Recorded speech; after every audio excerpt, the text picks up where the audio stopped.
자, 여러분 반갑습니다. 금융공부 김범곤입니다. 자, 오늘도 신속하고 정확한 연금 정보 제공해드리는 연금 클리닉 시간입니다.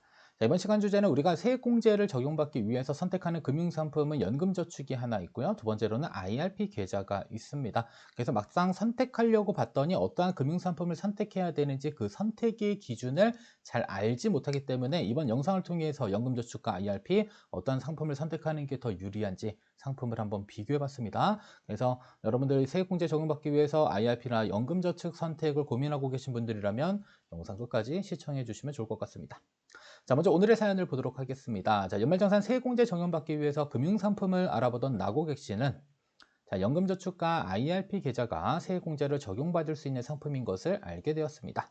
자, 근데 중요한 건 어떠한 상품을 선택하는 것이 더 좋은 결정인지 정확히 모르겠다라고 하고요. 주변에도 물어보시면 뭐 연금저축 가입하신 분들은 그럼 당연히 연금저축 해야지. 뭐 IRP 가입하신 분들은 당연히 IRP 해야지. 이런 식으로만 표현하고 정확하게 이야기를 해주지 않을 겁니다. 왜냐하면 내용이 복잡하기 때문이겠죠. 자, 따라서 영상에서 연금저축과 IRP 계좌 무엇을 선택하는 게 중요한지 비교를 해보도록 하겠습니다. 자, 먼저 첫 번째, 자, 연금저축과 IRP를 비교하기 위해서는 우리는 세제 적격 연금 상품에 대해서 개념을 명확히 숙지를 하셔야 됩니다. 그러면 세제 적격이라고 하는 것은 여러분들 납입 단계에서 우리가 돈을 입금하게 되면 일정 부분 세액공제를 적용받을 수 있는 상품이다라고 볼 수가 있고요. 가장 큰 우두머리는 사실 연금 계좌라는 표현이 정확합니다. 그리고 연금 계좌 세액공제를 적용받는다. 이게 정확한 표현이고요. 자, 연금 계좌는 두 가지를 품고 있습니다. 하나는 연금저축을 품고 있고 하나는 퇴직연금을 품고 있습니다. 그래서 내가 딱 연금저축을 선택하려고 봤더니 또 연금저축은 신탁보험 펀드가 있대요. 자, 신탁은 은행에서 가입이 가능했었습니다. 지금은 안 되고요. 그다음에 연금저축 보험은 말 그대로 보험사에서 가입 가능하고, 그다음에 연금저축 펀드는 증권사에서 가입이 가능합니다. 자, 그러면 어떠한 것을 선택해야 되냐? 보험 또는 펀드인데 보험은 선택하지 않으셨으면 좋겠습니다. 뭐 이유는 여러 가지가 있지만 초기 사업비가 있고요. 자, 두 번째로는 원금이 도달하는데 뭐 최소한 6에서 7년 정도 소요될 가능성이 있기 때문에 일단 보험은 하지 않으셨으면 좋겠고요. 일단 연금저축을 선택하게 되면 무조건 연금저축 펀드를 이제는 선택을 하는 것입니다. 자, 두 번째로는 퇴직연금이 있습니다. 퇴직연금은 DC가 있고 IRP 계좌가 있습니다. 자, DC형이라고 하는 것은 확정기여형 퇴직연금인데 이 회사에서 퇴직연금 제도를 도입하게 되면 확정급여와 확정기여 두 개가 있습니다. 확정급여는 DB라 그러는데 그 DB형의 경우는 일단 내가 추가적으로 자금을 불입할 수가 없습니다. 반면에 자, DC형을 가입하신 분들은 추가적인 본인 부담금 입금하게 되면 세액공제 적용받을 수 있어서 연금계좌 안에 포함되어져 있고요. 그리고 우리가 흔히 가입하는 것이 바로 IRP 계좌이다라고 보시면 됩니다. IRP 계좌는 개인형 퇴직연금 계좌다라고 볼 수가 있을 것 같고요. 자, 그리고 IRP도 은행께 있고요. 그다음에 증권사께 있습니다. 자, 어떤 것을 선택하는 게 좋냐? 운용에 있어서는 증권사의 IRP 계좌를 선택하는 것이 훨씬 더 좋습니다.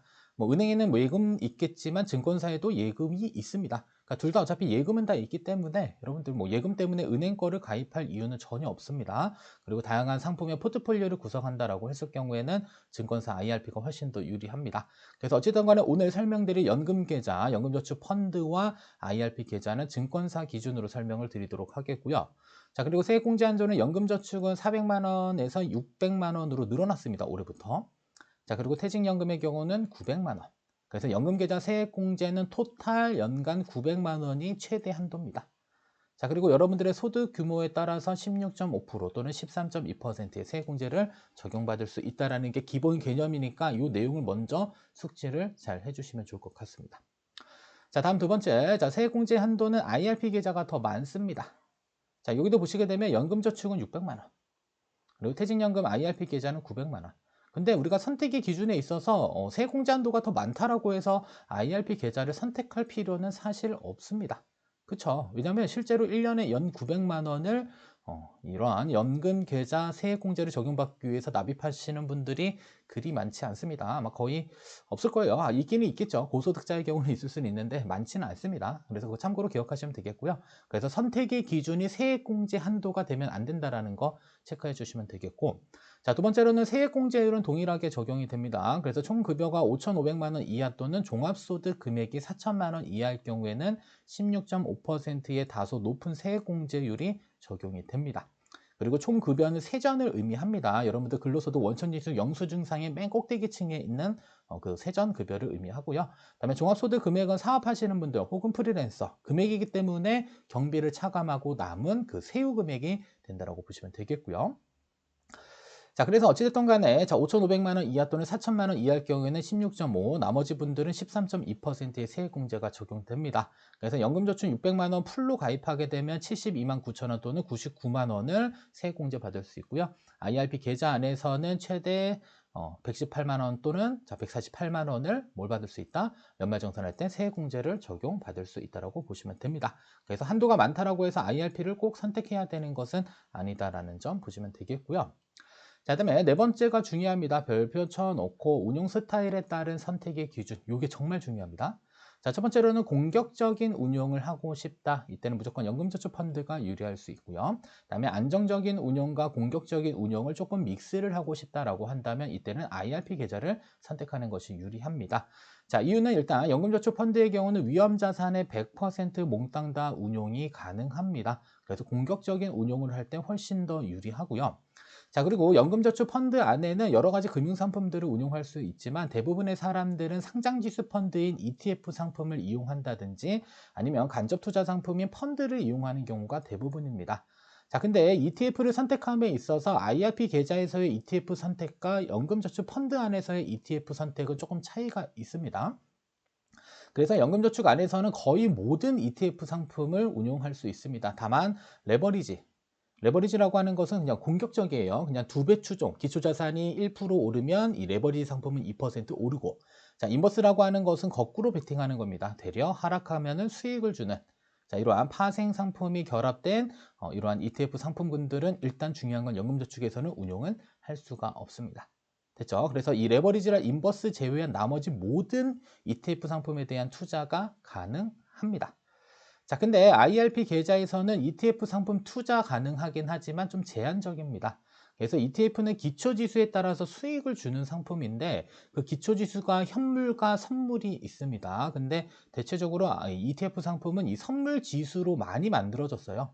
근데 이 IRP 계좌 안에서는 ETF 상품 중에 기초자산이 선물이 들어가 있는 그러한 기초자산들은 대체적으로 이용을 할 수가 없습니다. 그래서 포트폴리오를 구성하는데 상당한 제약이 따르는 게 IRP 계좌이기 때문에 여러분 혹시라도 ETF 상품군으로 포트폴리오를 구성해서 내가 운영을 하고자 한다면 무조건 이때는 연금저축 펀드로 가셔야 됩니다.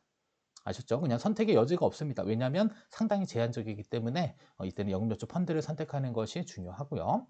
자, 그리고 연금저축 펀드 안에는 예금 상품에 대한 가입은 불가능합니다. 근데 IRP 계좌 안에서는 예금 상품도 가입이 가능합니다.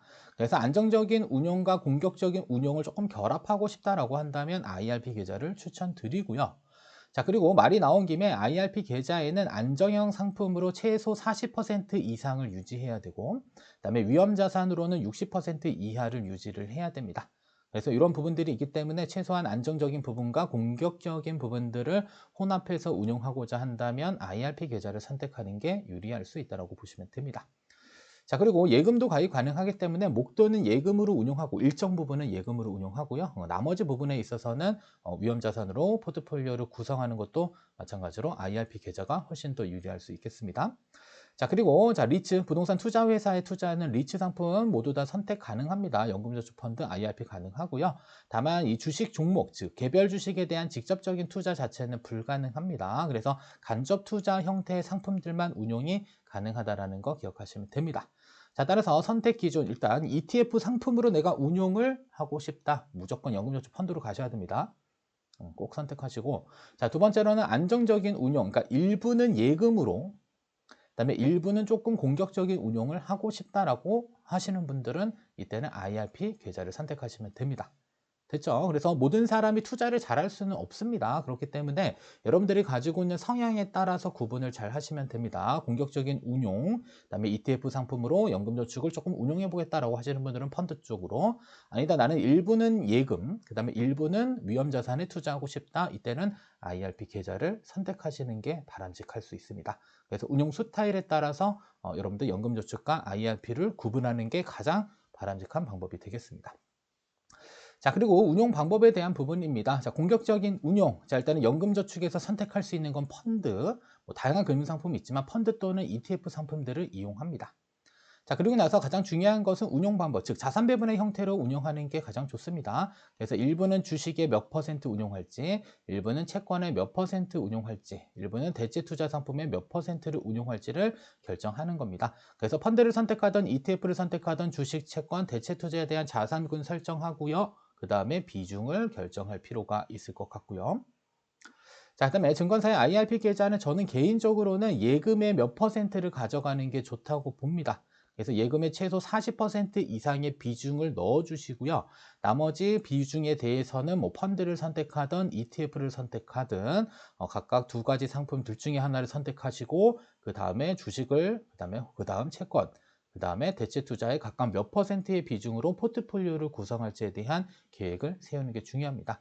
그래서 중요한 것은 개인의 위험 수용 성향에 따라서 자산 배분의 비중 결정하시고요. 그다음에 우리가 매월 정기적으로 납입한다라고 한다면 동일 비중으로 쭉 사는 겁니다. 그래서 내가 만약에 4개의 금융 상품을 선택했다라고 한다면요. 25%씩 비중 나눠서 구매를 하시면 되겠고요.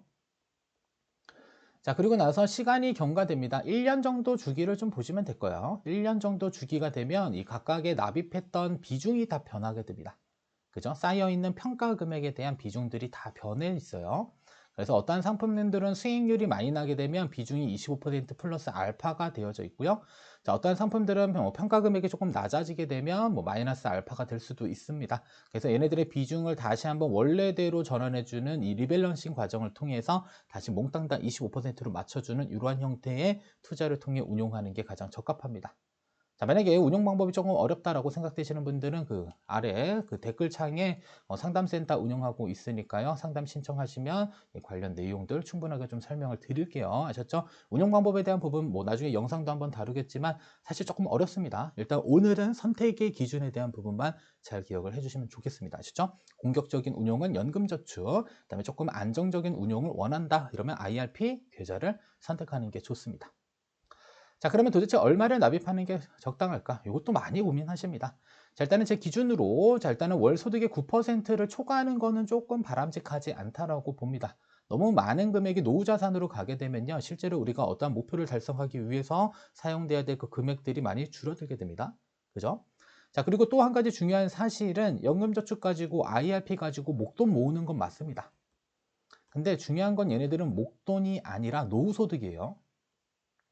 정확히 아셔야 됩니다. 대체적으로 세액공제 때문에 가입하지만 중요한 건 얘네들은 연금으로 수령했을 때 가장 유리합니다. 됐죠? 그래서 55세 이후에 연금으로 수령할 수 있는 노후 상품이다라는 것을 꼭 인지하시고 가입을 해 주실 필요가 있겠고요. 자, 그리고 우리가 대체적으로 국민연금, 공적연금 4.5% 정도 회사 다니시는 분들은 납입하고 있고요. 그다음에 사업하시는 분들은 9%를 모두 다 부담하고 있기 때문에 우리가 항상 비교할 때는 공무원연금이랑 대체적으로 비교합니다. 그래서 공무원연금은 무려 월급의 18%를 부담하고 있기 때문에 우리가 어찌됐든 간에 공무원연금만큼의 연금을 수령하기 위해서는 일정 부분 개인연금에 자금이 들어가야 된다라고 보고 있고요. 대신에 9%는 넘지 말자. 이게 기준입니다. 그래서 적어도 한 5% 정도에서 9% 사이가 적당하고 보고요. 그래서 월소득이 200이면은 뭐 10만 원에서 18만 원 사이. 그다음에 뭐 400만 원이면 20에서 36만 원 사이, 600만 원이면 30만 원에서 54만 원 사이로 불입하게 되면 연간 납입 금액이 계산이 됩니다. 그죠? 어쨌든 간에 이 연간 납입 금액은 묶이는 돈입니다. 아셨죠? 여러분들이 55세 이후에 연금 형태를 수령했을 때 가장 유리한 조건으로 수령할 수 있는 상품들이기 때문에 최소한 월소득의 5% 정도 혹은 조금 더 내고 싶다 그러면 최대 9% 정도까지 여러분들이 선택하는 게 중요하다고 볼 수 있을 것 같습니다. 자, 여기까지 해서 IRP 계좌, 그 다음에 연금저축에 대해서 한번 비교했고요. 여기까지 시청해주셔서 감사하고 여러분들 구독, 좋아요, 알림 설정, 영상 제작에 큰 도움이 됩니다. 자, 시청해주셔서 감사합니다.